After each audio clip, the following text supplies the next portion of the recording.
Joining us now is Ojinika Oji Okpe with stories trending around the world. Hello, Jinx. But first, let me ask Rufai to sing for you. Oh, yeah. Sing for her. Ojinika pepede, Ojinika pepede,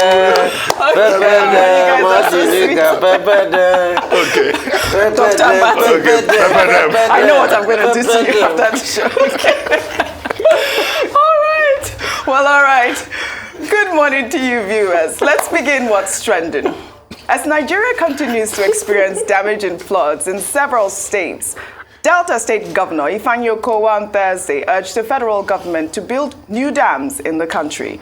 The governor made the comment when he visited flood victims at some internally displaced persons camps in the state. Okowa, who is the vice presidential candidate of the People's Democratic Party, also asked the APC-led government to make efforts at desilting River Niger and River Benue to deepen their depths and accommodate high volume of flood water, adding that such proactive measure will curb flooding, especially when neighboring countries open their dams. First, the extent of destruction. There's no doubt that it is massive. The flood is massive.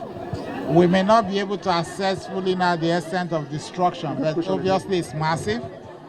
This is the 7th camp that we have visited since yesterday, 3 yesterday and 4 today. And we have 4 other established camps. And beyond that, there are so many community camps that are being managed in the various communities. So it's a very, very extensive flood and a lot of displacement of people. At least from the preliminary information I have, there is a need for regular desilting of the Niger River and the Benue River. It's very important. There's also the need to build our own holding dam here where water can be released, and that's not going to be a state government function, it's a function of the federal government because of the type of dam that has to be built across a river that is classified as a river of navigation. In the meantime, the Minister of Water Resources, Suleiman Adamu, says 80% of the floods in Nigeria are caused by rainfall, and not Cameroon's Lagdo Dam, as widely reported, adding that the stories on social media attributing the floods to Cameroon are misleading.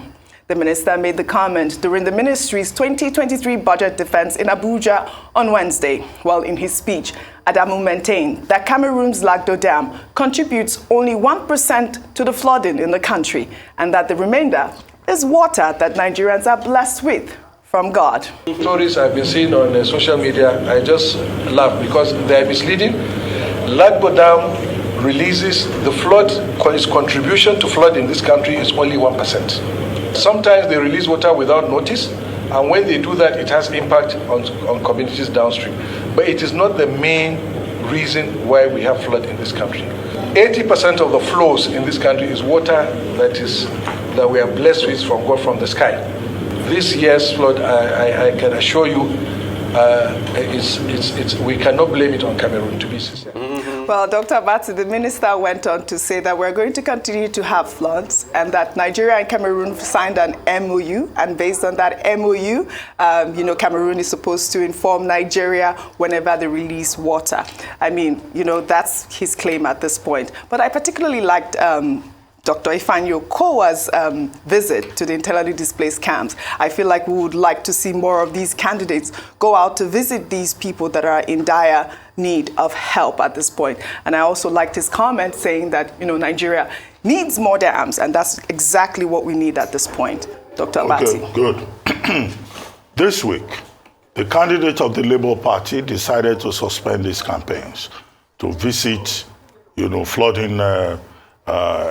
flooded areas and called out other presidential candidates to do the same. And we've seen him visiting some parts of Benue State and providing support.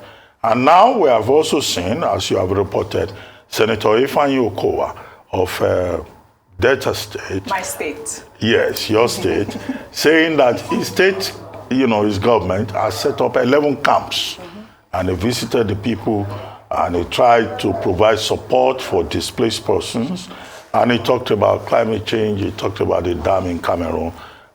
I think it's good, that we're having that level of awareness. Yes. And that, those who want to lead Nigeria, those who are leading Nigeria are showing empathy But the federal government also needs to wake up.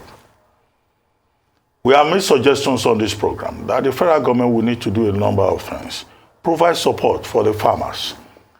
Not just Ulam Agric, which has capacity. I'm sure Ulam Agric, they can sort themselves out, but they also need support. But also the smallholder, farmers in Plateau, in Kogi, in Nasarawa, in other places who have been affected, they need help. So government can do that. Government can provide relief. Government at the federal level, given the capacity at its disposal, can do a lot more.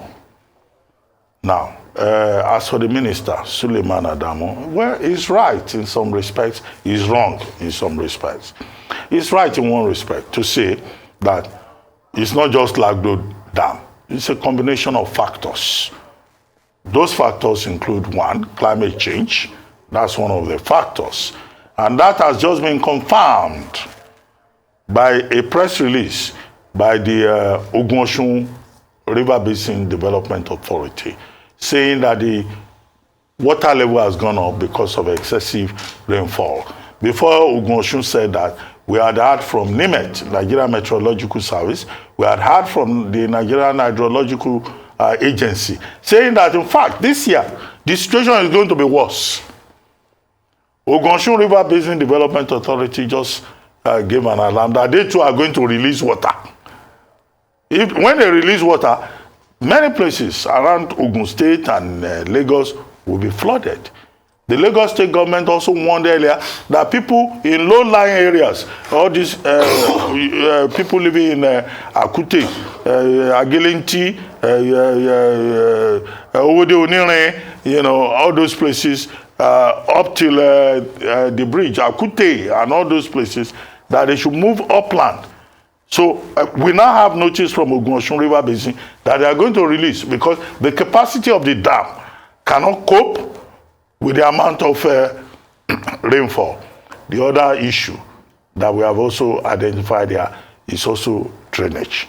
So the minister is right in that regard. But it's wrong to say, oh, don't blame Cameroon. It's not, don't say Cameroon is the problem. The problem is that the Nigerian government did not make its own part of the bargain with regard to the Lagdo Dam. It's not that they are not building the dam since 1982. It's there. If you go to Adamawa State, you will see it there. Why is it that no government has been able to complete it? Money has been earmarked for that embankment. That's what it is called, embankment, yes, on the Nigerian side.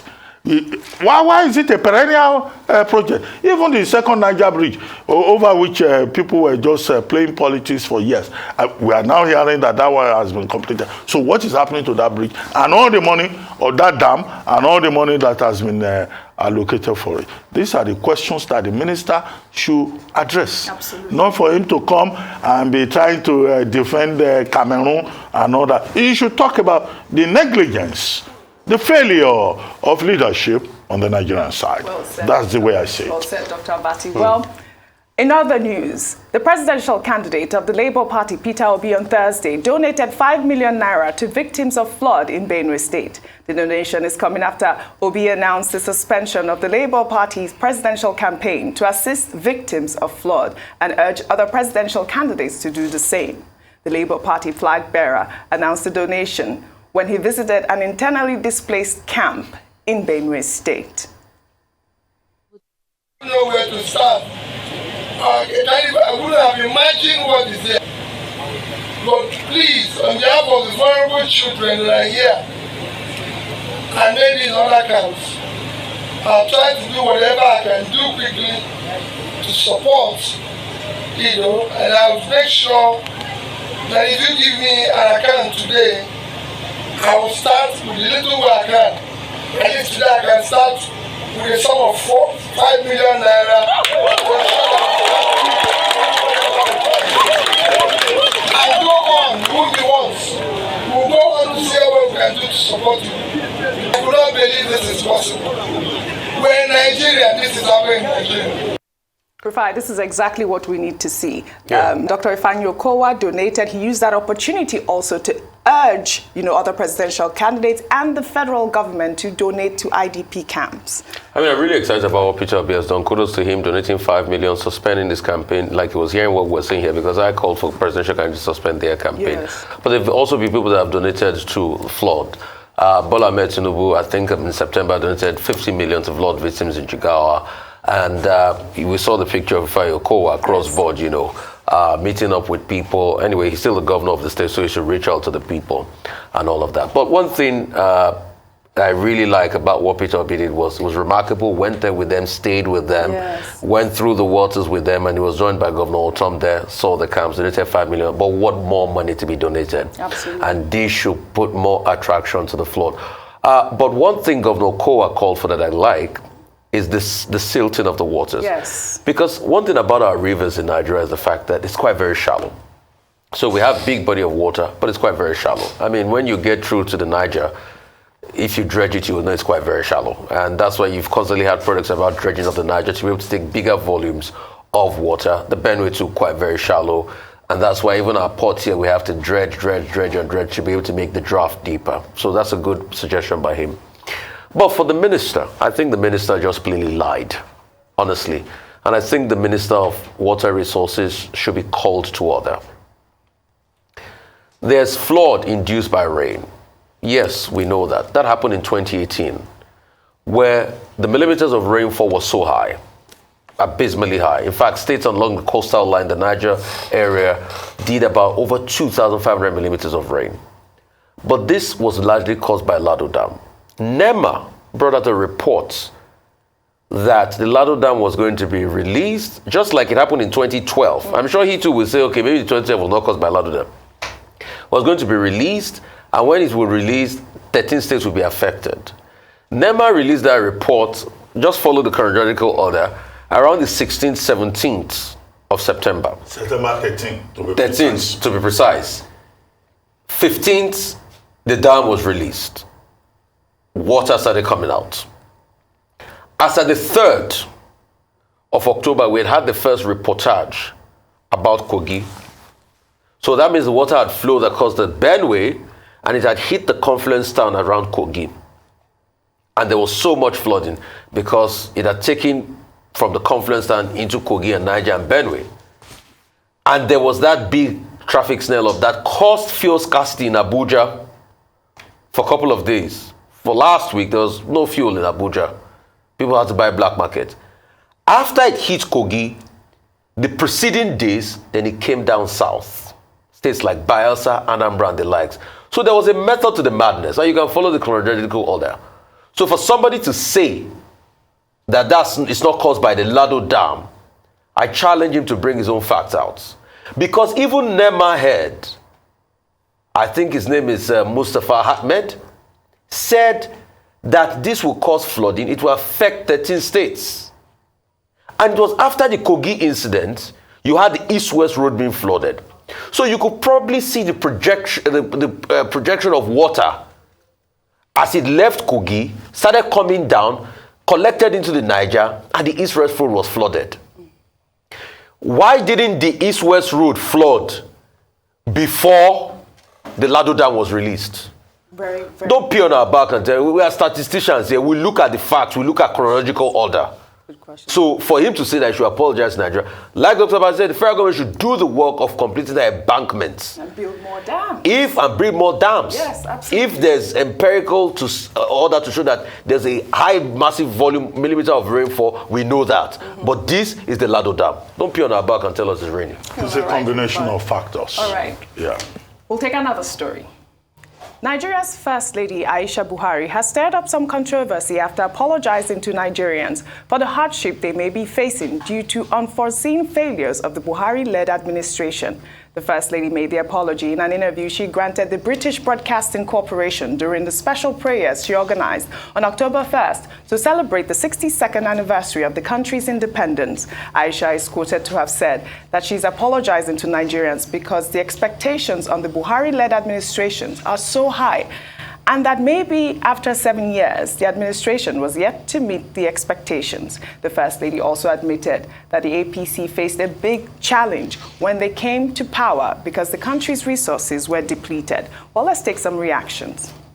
This is from David, who wrote, based on the acceptance of Aisha Buhari that APC government for the past 7.5 years failed to meet the aspirations of Nigerians, it is therefore imperative for Buhari to follow suit, accept he failed, apologize, then immediately resign, while Tinubu should immediately step down.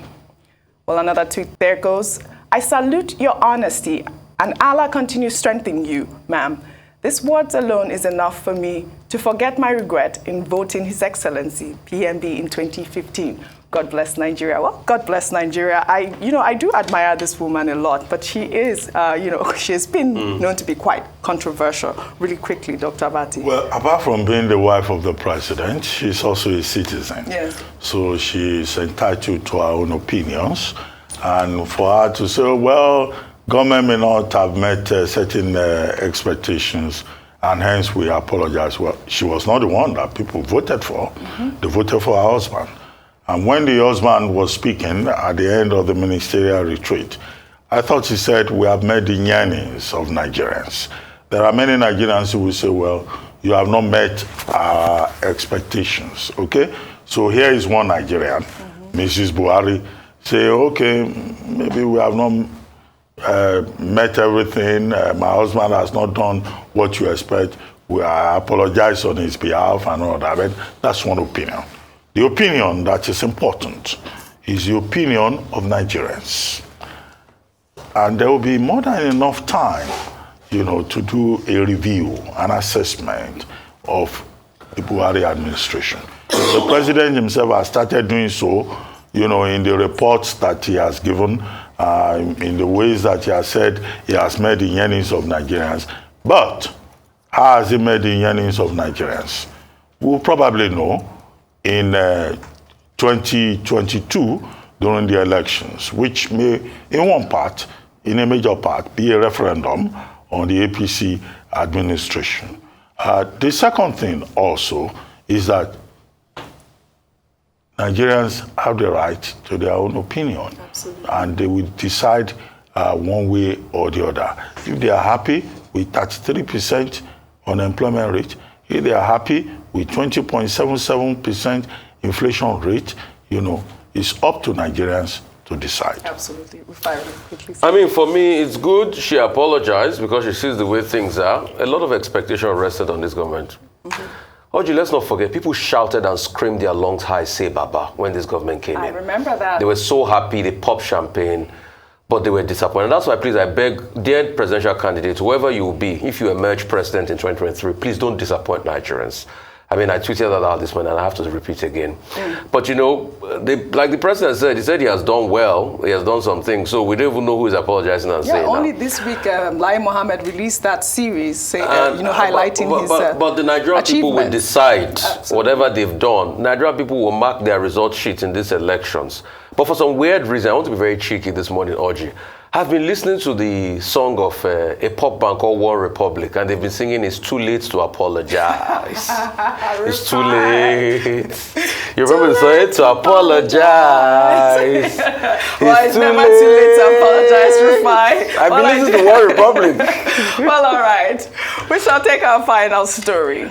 Still on the flooding, by highlighting this young man with the most amazing vocals. He, like many other flood victims, have found themselves displaced from their homes. The young man, who is reportedly in Bayelsa State, was heard singing in a video posted on Twitter a rendition of Michael Jackson's Heal the World, while carrying a child to safety as they were both submerged in flood water. Let's take a look.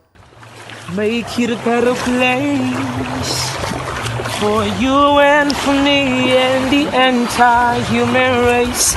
There are people dying.